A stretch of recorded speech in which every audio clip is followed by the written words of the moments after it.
Do you want to wake up feeling like you are stepping into who you are meant to be, into the best possible version of you? What if I told you that the key to your best life, health, and happiness are all around you? You just have to find what works for you. I'm Hope Pedraza, and I believe that there isn't just one way to live a healthy and meaningful life, and that all you need is a little inspiration to make changes that last from the inside out. Each week, I'll be sharing tangible tips and inspirational interviews to help you on your journey. These are the steps to take to improve your life and live with purpose. This is Hopeful and Wholesome. Hey y'all, and welcome back to Hopeful and Wholesome. I am Hope Pedraza, and I am a certified holistic nutritionist, and we are talking, I'm by myself, and we are talking about 5 little-known weight loss saboteurs, all right? These are the things that could be sabotaging your weight loss, and you don't even know it, right? You're trying to do all the things and do all the things right, and you've got just some things working in the background that really could be keeping you from reaching your goals. And a lot of these aren't addressed, and it's not something that whatever program or diet or whatever that you've done might have addressed either. So I'm going to list these out for you and kind of give you the fix per se. So the number one, these aren't in any particular order, but number one of the 5 little known weight loss saboteurs is stress. And this might not be a surprise to you. We've done a lot of episodes on stress. In fact, you can go back and look at those actually for your fix, right? You can go back, especially episode number 37, where I talk with Kathy Groover about it. You can kind of learn more about how to improve your health and managing stress. But basically, stress activates your fight or flight response, which is your body's involuntary response to a threat, right? It's what makes your heart race and your pulse quicken and all of that. The main hormone released during this response is cortisol, which is a stress hormone, and it boosts your insulin level. So when your cortisol is constantly heightened, because it boosts your insulin level, it can cause you to kind of pack on the pounds, especially around the midsection, which is not what we're going for. So it also speeds up cortisol, speeds up the aging process. It makes your collagen break down faster, which I'm sure a lot of y'all listening know this is kind of what, helps keep our skin tight and young. It suppresses your immune system. It increases your risk of heart attack, stroke, kidney disease, interferes with serotonin, which can lead to depression and anxiety and insomnia. There's so many things that can happen from elevated cortisol. And when you're in a constant state of stress, you are in a constant state of elevated cortisol levels. And the foods that you choose can actually make it work worse too. So caffeine and sugar stimulate the nervous system, which increases agitation, right? And I know a lot of y'all don't want to hear that because a lot of y'all are probably coffee drinkers and you're like, okay, yeah, right. I'm not going to give up my coffee. But I would highly recommend that maybe you limit your coffee. Maybe you try decaffeinated or try something a little different, maybe hot tea, something without caffeine, because really and truly caffeine can help keep that cortisol at an elevated level. And it actually can affect your hormones as well, which is another way that can, kind of keep you from losing weight. So caffeine can affect things like that. High fat foods can cause digestive issues, and which can, is more stress on your body when your digestive system isn't really working like it should.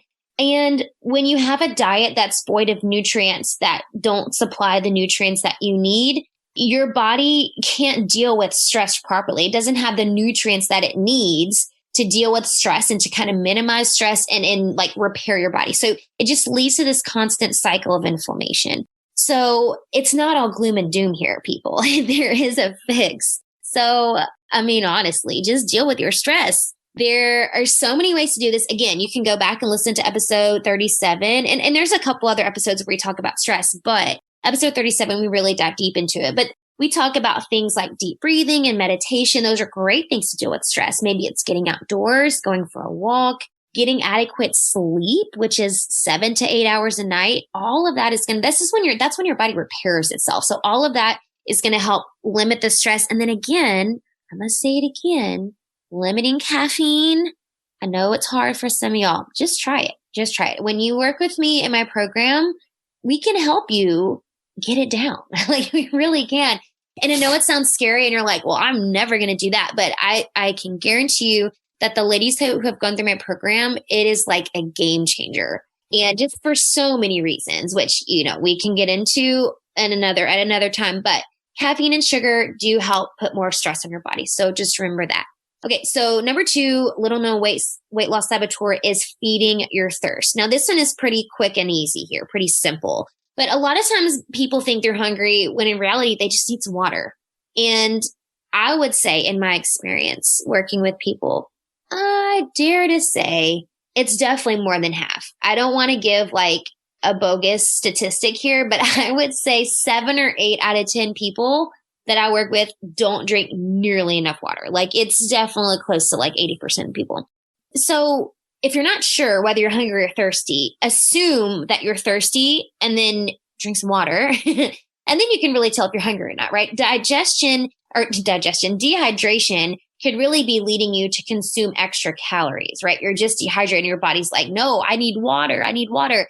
So, and it really does help hinder a lot of other things too when you're dehydrated. It's really going to affect your digestion and your body's way of eliminating and detoxifying your body, which also could help, affect your weight loss efforts. So water is so crucial. So my fix is super easy for y'all here. Just drink more water. Drink more water all day long. I recommend, and a lot of times people have this formula for based on, it's like it's an ounce for half your body weight or whatever. I just like to be pretty general, and I like to recommend at least 3 liters a day. And that's about 100 ounces or so. And 3 liters a day is usually a safe bet. Now, if you drink more, cool.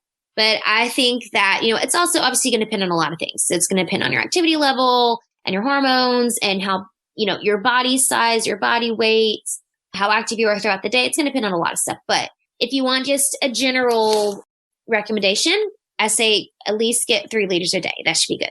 Okay. So number 3 of the 5 little known weight loss saboteurs is medications. Now, weight gain, which I'm sure some of you are aware, weight gain can be a side effect of a lot of medications. Medications that treat bipolar disorder and schizophrenia and depression. A lot of medications that deal with mental health, that's a side effect because it's kind of throwing off a lot of your hormones there. And then also medications like heart medications, like beta blockers, those all commonly cause weight gain. So again, the fix is kind of simple on this, but if you're having trouble losing weight and you're on any of those, you might want to talk to your doctor about the side effects of any medications you're taking. And maybe there's some other ways that you could deal with whatever it is that you're using the medication for, or there's some ways that you can kind of counter those effects. So maybe there's some alternative methods that you can use instead of those medications. Always a safe bet to talk to your doctor and try to figure out some alternatives there so that you can kind of get your body back on track. Now, number 4 of the 5 little known weight loss saboteurs is artificial sweeteners. Now, a huge mistake I see a lot of people make is thinking that artificial sweeteners are the answer to satisfying their cravings and that it's not going to have any impact on their weight. And this just isn't the case. Studies have shown that those who consume foods with artificial sweeteners have a 41% increased risk of becoming overweight or obese because you're still feeding that sweet tooth. It's just with a different thing, right? And the fact is that artificial sweeteners confuse the body's ability to recognize that it's had enough food, and it causes more cravings for sweet food. It like heightens that sensitivity for sweet foods to make up for the calorie deficit.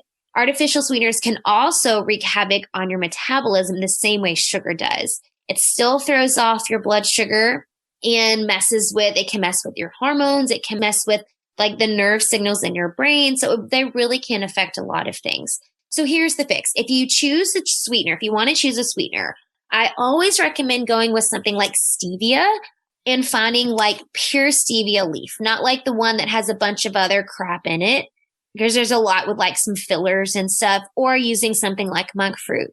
Neither one of these have an effect on your blood sugar like artificial sweeteners. Now, I will tell you as well, and if you're keto or have done keto and you're listening to this, you might be like screaming like, no, there's other ways. So there are some other what are called sugar alcohols that you've probably seen, like sorbitol and things like that. And erythritol, all of those are sugar alcohols, and a lot of like keto friendly things, because, when you do keto or low carb, whatever, sugar is a big no-no. And so when you're eating foods or you're baking or whatever, a lot of those recipes that are keto call for things like erythritol, and it is a sugar alcohol, and it supposedly doesn't affect your blood sugar like regular sugar does. And so that's a safe bet. But I have I just want to make like a warning here, like a disclaimer, because a lot of the sugar alcohols, I have mixed feelings about them, right? I mean, I do think they're better than eating regular sugar. I think they're better than eating artificial sweeteners, but a lot of them still have interesting reactions in the body. And honestly, there's not a whole lot of research on those to know like long-term effects or like things like that. But I will tell you that a lot of times, because it isn't metabolized in your body, broken down like effectively, efficiently, it really can cause some digestive issues. Like I cannot eat anything with sorbitol, like at all. Like that's like asking for a disaster. So no, for me personally, it does affect me. So anyway, my point is you can find stuff like that has like erythritol or sorbitol in it. Those are sugar alcohols. And it's just kind of a lot of inconclusive studies and stuff on those, but just be mindful that it can't, if you have a sensitive stomach, sensitive digestive system, I just say use with caution. Okay. So last one here, number 5 of the 5 little known weight loss saboteurs are toxic products in your home. Now, toxic chemicals from just common household cleaning agents, cosmetics, plastics, and a lot of other things that you use like to store things in. All of these toxic chemicals are stored in the fat tissues of your body. And this is what helps propagate disease, and it can slow your metabolism. It can end up adding up to unhealthy weight gain. It also acts as it disrupts your endocrine system, your hormones. And so it can throw your hormones off, which again is going to affect your metabolism, which can also lead to an unhealthy weight gain or just weight gain in general. Chemicals like you might see like PCBs, things like that, they disrupt your normal endocrine activity, which is like your hormonal activity in your body. And these hormone disruptors can really affect you in a lot of ways. Like they can interfere with the activity of estrogen and androgens and other hormones that regulate fat metabolism in the body. So that's really how they affect you.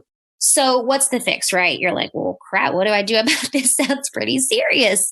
And it's really pretty simple. Like a lot of the green products you use, you're doing your body a favor. Not only the environment, but it's really for your body. So when you choose non-toxic items over toxic ones, cleaning agents, right? When you choose glass over plastic or metal, and then just move more towards natural cleaning products, that's really going to help get rid of a lot of those, plastics and chemicals that are in these toxic products. So that's it, y'all. Those are the 5 little known weight loss saboteurs. And if any of those ring true for you, I'd love to hear about it. And if you need help, like attacking any of these, I'm always ready to help kind of put you in the right direction for those as well. And yeah, I hope y'all got a little bit of good stuff out of this episode, that you can make a couple changes from all of this. And I will see y'all next time. Thanks, guys. Thanks for listening to Hopeful and Wholesome, y'all. If you found value in this week's episode, please subscribe on iTunes or wherever you get your podcasts, and leave a review to let me know what you thought. I love to know what you find useful in these episodes so I know how I can provide the most value I can to my listeners. And if you have topics that you want to know more about, I'd love to hear those as well. So shoot me a message on Instagram, Facebook, or LinkedIn. It's at @thehopepedraza, or visit my website, hopefulandwholesome.com. Thanks, y'all.